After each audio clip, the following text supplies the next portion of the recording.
Hello student, आपका हमारे YouTube channel पर स्वागत है। दोस्तों, आज हम साइंस एंड टेक्नोलॉजी जो आरएस की हम तैयारी कर रहे हैं। साइंस एंड टेक्नोलॉजी में जो हमने चैप्टर पढ़ा था उसकी थ्योरी क्लास पढ़ी थी। स्वास्थ्य देखभाल, संक्रामक, असंक्रामक एवं पशुजन्य रोग के एमसीक्यू प्रश्नोत्तरी के बारे में बात करेंगे। देखिए, हम प्रश्नों के माध्यम से उन टॉपिक्स को क्लियर करने का प्रयास करेंगे। और मैंने आपको पहले भी बताया था कि रोग जो डिजीज़ है, डिजीज़ की क्लास में प्रमुख रोगों के नाम से मैं अलग से एक क्लास लेके आऊँगा, तो उसमें आप पढ़ेंगे। अभी हम फिलहाल जो सिलेबस हमारा चल रहा है उसी सिलेबस के अकॉर्डिंग डे टू डे हम चल रहे हैं। और आशा करता हूँ कि आपको जो हमारी क्लास है वो पसंद आ रही होंगी। और थोड़े थोड़े समय में हमने एक काफ़ी अलग चीज़ें आपको करवाई जा रही हैं। आप देखिए, गाइड से भी पढ़ रहे होंगे, आप ऑनलाइन माध्यम से भी पढ़ रहे होंगे, आप किसी ऐप के माध्यम से पढ़ रहे होंगे और ऑफलाइन किसी कोचिंग में भी पढ़ रहे होंगे, लेकिन फिर भी आप ये चीज़ देख रहे होंगे कि कुछ अलग चीज़ें आपको पढ़ने को ज़रूर मिल रही होंगी। ज़्यादा समय हम वेस्ट नहीं करते हैं, थोड़े से समय में ही हम काफ़ी चीज़ें समझाने का प्रयास करते हैं। तो जो भी स्टूडेंट इस चैनल पर नए, इस चैनल को जरूर सब्सक्राइब करें। आरएस की जो तैयारी कर रहे हैं साइंस एंड टेक्नोलॉजी की, और वो जितने भी हमने टॉपिक कराए हैं उनको जरूर देखें, निश्चित रूप से आपके लिए लाभ होगा। चलिए हम शुरुआत करते हैं बिना समय गवाए। पहला क्वेश्चन है, डेंगू रोग का कारण क्या है? देखिए, कौन सा मच्छर है? डेंगू रोग का जो कारण रोग है एडीज एजिप्टाई। एडीज एजिप्टाई जो मच्छर है वह डेंगू रोग का क्या है? रोग वाहक है। देखिए, ये बहुत इंपॉर्टेंट क्वेश्चन है परीक्षा की दृष्टि से, इसको याद रखें। एडीज जो मच्छर है वह डेंगू रोग का रोग वाहक है, तो इसका राइट आंसर क्या होगा? सी। देखिए, जो एनाफ्लीज मच्छर है वह मलेरिया रोग का रोग वाहक है। एनाफ्लीज मच्छर कौन सा है? मलेरिया रोग का रोग वाहक है। नेक्स्ट क्वेश्चन है, टीबी ट्यूबरकुलोसिस का मुख्य कारण कौन सा है? देखिए, टीबी जो रोग हो जाती है उस रोग का जो मुख्य कारण है, इसका तो हम नाम से ही पता कर सकते हैं। इसका रोग कारक इकोलाई इसका है नहीं, माइकोबैक्टीरियम ट्यूबरकुलोसिस इसका राइट आंसर है। साल्मोनेला टाइफाइड का रोग कारक होता है, स्ट्रेप्टोकोकस का आंसर नहीं है। तो साल्मोनेला जो है वो किसका रोग कारक है? टाइफाइड का। किसका है? टाइफाइड का रोग कारक है साल्मोनेला। और माइकोबैक्टीरियम ट्यूबरकुलोसिस टीबी का मुख्य कारण होता है। पोलियो का मुख्य कारण है। देखिए, पोलियो एक वायरस जनित रोग है। कैसा रोग है? वायरस जनित रोग है। तो पोलियो का मुख्य कारण क्या हो जाएगा? वायरस हो जाएगा। ये हमने थ्योरी क्लासेस में आपको पढ़ा रखा है, तो इसका राइट आंसर क्या होगा? ए। अगला है, मलेरिया किस परजीवी के कारण होता है? देखिए, अगर आपसे पूछा जाए कि मलेरिया जो है वह किस मच्छर के कारण फैलता है, तो वह है मादा एनाफिलीज मच्छर। कौन सा है? मादा एनाफिलीज मच्छर के कारण मलेरिया रोग फैलता है। लेकिन आपसे यदि पूछा जाए कि इसका परजीवी जो कौन है, तो वह होता है प्लाज्मोडियम। कौन होता है? प्लाज्मोडियम जो है वह इसका परजीवी होता है। और देखिए, प्लाज्मोडियम की 4 प्रजातियां मलेरिया रोग को करती हैं। जो सबसे दुर्दम जो मलेरिया होता है, सबसे खतरनाक जो मलेरिया होता है, वह प्लाज्मोडियम फैल्सीपेरम जो प्रजाति है उसके कारण होता है। इसको भी आप याद रखें, बहुत इंपॉर्टेंट है। थोड़ा सा अगर डीप में क्वेश्चन पूछ लिया तो इसको वह जरूर पूछेगा। तो इसका राइट आंसर हो जाएगा आपका ए। बी इसका ट्रिपोनोसोमा नहीं होगा। ट्रिपोनोसोमा जो है वो निद्रालु रोग, जो अफ्रीकन निद्रालु रोग है वह उत्पन्न करता है। टॉक्सोप्लाज्मा नहीं होगा। एंटामोइबा नहीं होगा इसका। ट्रिपोनोसोमा भी नहीं होगा। इसका राइट आंसर क्या है? ए। अगला है, हैजा के लिए कौन सा बैक्टीरिया जिम्मेदार है? तो हैजा के लिए जो बैक्टीरिया जिम्मेदार होता है वह है vibrio cholerae. Vibrio cholerae cholerae vibrio cholerae हैजा रोग के लिए क्या है? जिम्मेदार है। तो इसका राइट आंसर क्या हो जाएगा? ए। नेक्स्ट है, मधुमेह का मुख्य कारण क्या होता है? देखिए, मधुमेह रोग को हम डायबिटीज के नाम से जानते हैं। किसके नाम से जानते हैं? डायबिटीज के नाम से हम जानते हैं। अब देखिए, 2 तरह की डायबिटीज होती हैं। एक होता है डायबिटीज इंसिपिडस और एक होता है डायबिटीज मेलिटस। तो जो मधुमेह रोग होता है वो होता है डायबिटीज मेलिटस रोग होता है। ये भी आप याद रखें। इंसिपिडस रोग जो होता है, डायबिटीज इंसिपिडस नाम से यदि आप रोग पढ़ें तो उसका अर्थ है कि अतिमूत्रणता, यानी कि रोगी को मूत्र अधिक आ रहा है, तो उस रोग को तो हम कहेंगे डायबिटीज इंसिपिडस। और डायबिटीज जो मेलिटस रोग है उसे हम कहेंगे मधुमेह। देखिए मधुमेह रोग जो है शरीर में यदि इंसुलिन हार्मोन की कमी हो जाए, किसकी हार्मोन की कमी हो जाए, इंसुलिन हार्मोन की कमी हो जाए जो अग्नाशय से स्रावित होता है, तो उसके कारण मधुमेह रोग हो जाता है, जिसके कारण जो हमारा रक्त है, ब्लड है, उसमें ग्लूकोज की मात्रा जो है वो अचानक से बढ़ जाती है। तो मधुमेह का मुख्य कारण वंशानुगत प्रभाव नहीं होता, बैक्टीरियल संक्रमण नहीं होता, ग्लूकोज के असंतुलन के कारण मधुमेह रोग होता है और व्यायाम की कमी से मधुमेह रोग हो सकता है, लेकिन जरूरी नहीं है कि व्यायाम की कमी से मधुमेह रोग होगा ही होगा। तो इसका राइट आंसर क्या हो जाएगा, सी, ग्लूकोज का असंतुलन। नेक्स्ट है, हृदय रोग का मुख्य जोखिम कारक कौन सा है। हृदय रोग यानी कि हमारे अंदर जो हार्ट के रोग हैं, हार्ट डिजीज जो हो रही हैं, चाहे वो हार्ट अटैक है, चाहे वो कोई भी चीज़ है, तो उसका मुख्य कारण देखिए वायु प्रदूषण नहीं है, जल प्रदूषण नहीं है, ध्वनि प्रदूषण नहीं है, उसका मुख्य कारण है आजकल का जो हमारा जीवन है, जीवनचर्या है, और हमारे जो जीवन में तनाव है, वह हृदय रोग का क्या है, प्रमुख कारण है। तो इसका राइट आंसर क्या हो जाएगा, ए। नेक्स्ट है, अस्थमा मुख्यतः किससे होता है। अस्थमा देखिए, अस्थमा के रोगी को सांस लेने में दिक्कत होती है।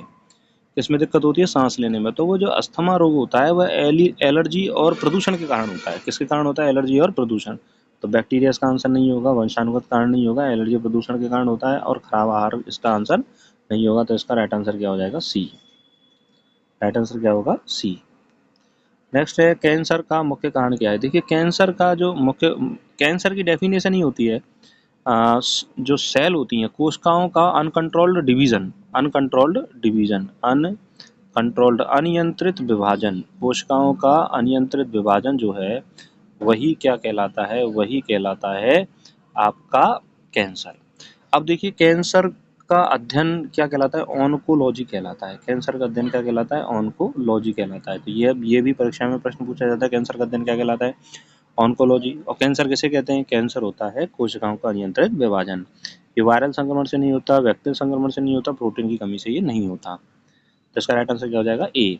अब नेक्स्ट है, ऑस्टियोपोरोसिस। देखिए ऑस्टियोपोरोसिस मतलब क्या होता है कि जैसे मान लीजिए हड्डी है, हड्डी में एक अलग अलग जगह से, विशेष स्थान से कैल्शियम हटना स्टार्ट हो जाए और छिद्रनुमा आकृतियां बनने लग जाएं, हड्डियां जिससे कमजोर हो जाती हैं और मुड़ जाती हैं, तो ये पोर जैसी स्ट्रक्चर बन जाती है, इसीलिए इसको बोलते हैं ऑस्टियोपोरोसिस डिजीज कहते हैं।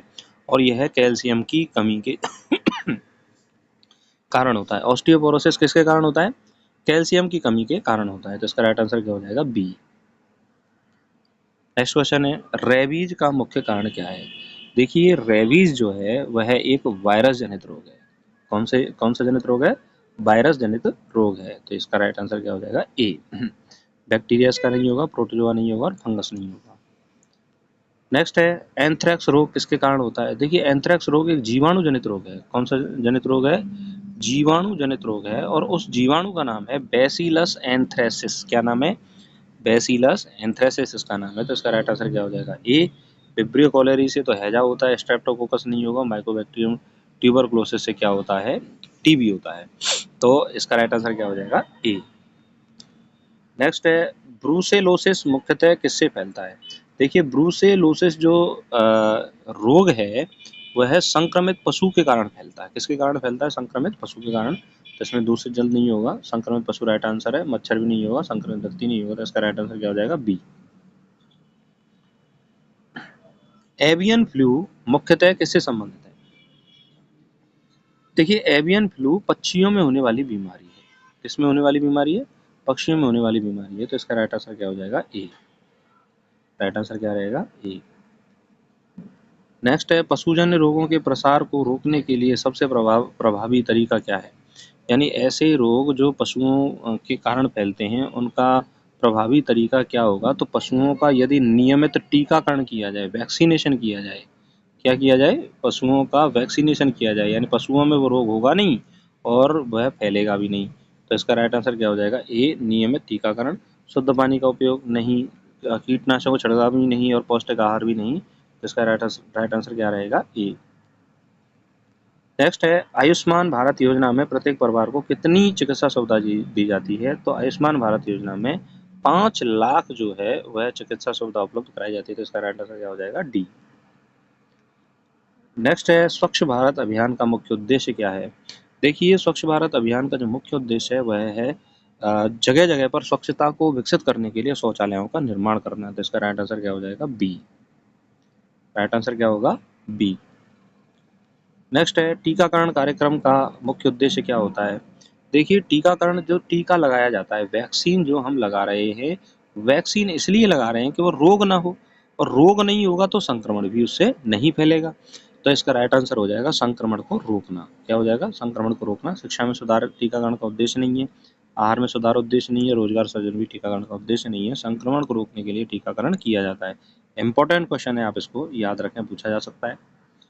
नेक्स्ट है राष्ट्रीय पोषण मिशन का उद्देश्य क्या है? देखिए पोषण जो उपलब्ध कराया जा रहा है उसका बिल्कुल सीधा सीधा अर्थ ये होता है कि कुपोषण को कम करना। किसका?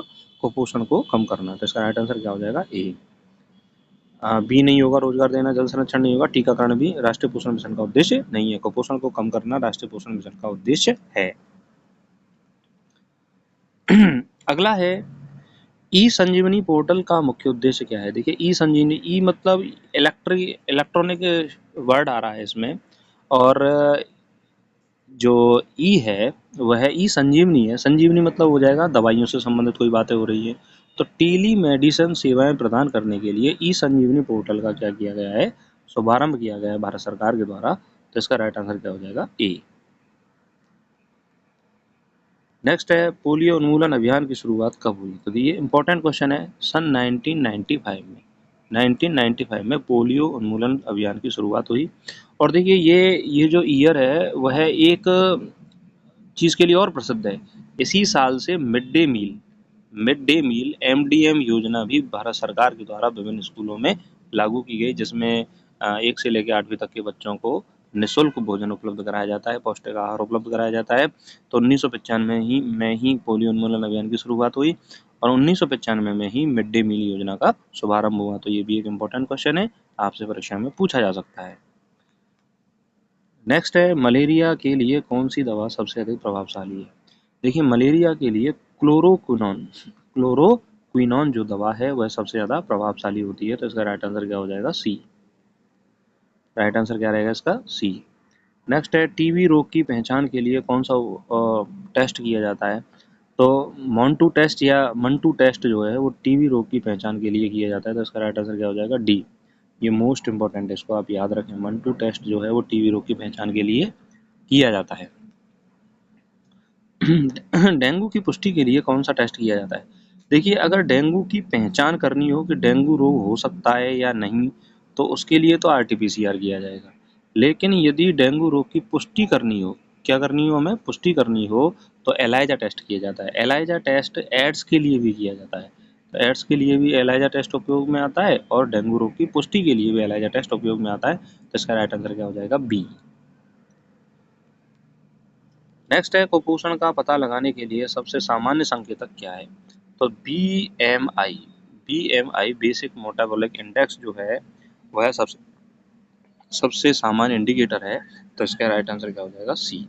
वजन नहीं होगा, लंबाई नहीं होगा, और रक्तचाप भी नहीं होगा। तो इसका राइट आंसर क्या हो जाएगा? सी। अगला क्वेश्चन है राजस्थान में प्रमुख स्वास्थ्य सेवा योजना कौन सी है? देखिए राजस्थान में देखिए आयुष्मान भारत केंद्र स्तर पर है, जननी सुरक्षा योजना केंद्र स्तर पर है, मातृ वंदना योजना केंद्र सरकार के द्वारा शुरू की गई है। राजस्थान में प्रमुख स्वास्थ्य योजना है भामाशाह स्वास्थ्य बीमा योजना। कौन सी है? भामाशाह स्वास्थ्य बीमा योजना। नेक्स्ट है राजस्थान में पोलियो का अंतिम केस कब दर्ज किया गया था? तो सन 2011 में राजस्थान में पोलियो का अंतिम केस दर्ज किया गया था। तो इसका राइट आंसर क्या हो जाएगा? सी। नेक्स्ट है राजस्थान में सिलिकोसिस से प्रभावित मजदूरों के लिए कौन सी योजना शुरू की गई है? तो इसके नाम से ही पता चल रहा है, और राजस्थान में शुरू की गई है, तो कौन सी योजना होगी? मुख्यमंत्री सिलिकोसिस राहत योजना। तो इसका राइट आंसर क्या हो जाएगा? ए। अगला है डेंगू और चिकनगुनिया की रोकथाम के लिए राजस्थान में कौन सी पहल शुरू की गई है? तो दस्तक अभियान राजस्थान में डेंगू और चिकनगुनिया को रोकने के लिए शुरू किया गया है। तो इसका राइट आंसर क्या हो जाएगा? बी। राइट आंसर क्या रहेगा? बी। और नेक्स्ट क्वेश्चन है राजस्थान में स्वास्थ्य सेवाओं की देखरेख के लिए कौन सी संस्था प्रमुख है? तो राजस्थान में जो स्वास्थ्य सेवाओं की देखरेख के लिए जो प्रमुख संस्था है उसका नाम है चिकित्सा एवं स्वास्थ्य विभाग राजस्थान सरकार। महिला एवं बाल विकास नहीं होगा, पंचायत राज नहीं होगा, आयुष विभाग भी नहीं होगा। इसका राइट देखिए यहाँ पे हमें कन्फ्यूजन हो सकता है आयुष विभाग में और चिकित्सा एवं स्वास्थ्य विभाग में। तो इसका राइट आंसर क्या रहेगा? चिकित्सा एवं स्वास्थ्य विभाग, राजस्थान सरकार। तो इस तरह से दोस्तों हमने 30 क्वेश्चन के माध्यम से ये समझा कि जो संक्रामक और पशुजन्य रोग वाला जो टॉपिक है उससे किस तरह से क्वेश्चन आ सकते हैं। एक क्लास और हम 30 क्वेश्चन की लेके आएंगे इसके लिए कि और अच्छे से समझ में आ जाए और किस तरह से क्वेश्चन आरएस की परीक्षा में पूछे जा सकते हैं, उन सभी के बारे में हम चर्चा और करेंगे। फिर उसके बाद हम आगे के टॉपिक्स हम लेंगे और आगे के जो टॉपिक्स होंगे वो भी बहुत अच्छे से पढ़ाए जाएंगे आपको। तो हमारे साथ आप जुड़े रहिए। जो भी स्टूडेंट इस चैनल पर नए हैं, इस चैनल को जरूर सब्सक्राइब करें, अपने दोस्तों तक जरूर शेयर करें और कमेंट करके हमें ये जरूर बताएं कि आपको ये क्लास कैसी लगी। दूसरी बात मैं आपसे ये कहना चाहूँगा कि आपका कोई कन्फ्यूजन है या कोई प्रॉब्लम आपको है तो कमेंट के माध्यम से उस प्रॉब्लम को आप पूछ सकते हो। अपनी तैयारी को स्ट्रॉन्ग करते रहिए। थोड़े से समय में हमने बहुत सारे क्वेश्चंस को समझा और देखिए टाइम बहुत कम है हमारे पास। समय बचाने के लिए ही हमें ये क्लास जो है वो फास्टली आपको बतानी पड़ रही है, नहीं तो अदरवाइज नॉर्मली हम क्वेश्चन कराते 30 क्वेश्चन को ही हम 1 घंटे में आपको सॉल्व कराते तो उसको कोई फ़ायदा मिलता नहीं है आपको। और थोड़े से समय में आपने क्वेश्चन के माध्यम से इस टॉपिक को समझा। हमारे साथ जुड़े रहिए, लगातार पढ़ते रहिए। नमस्कार, धन्यवाद।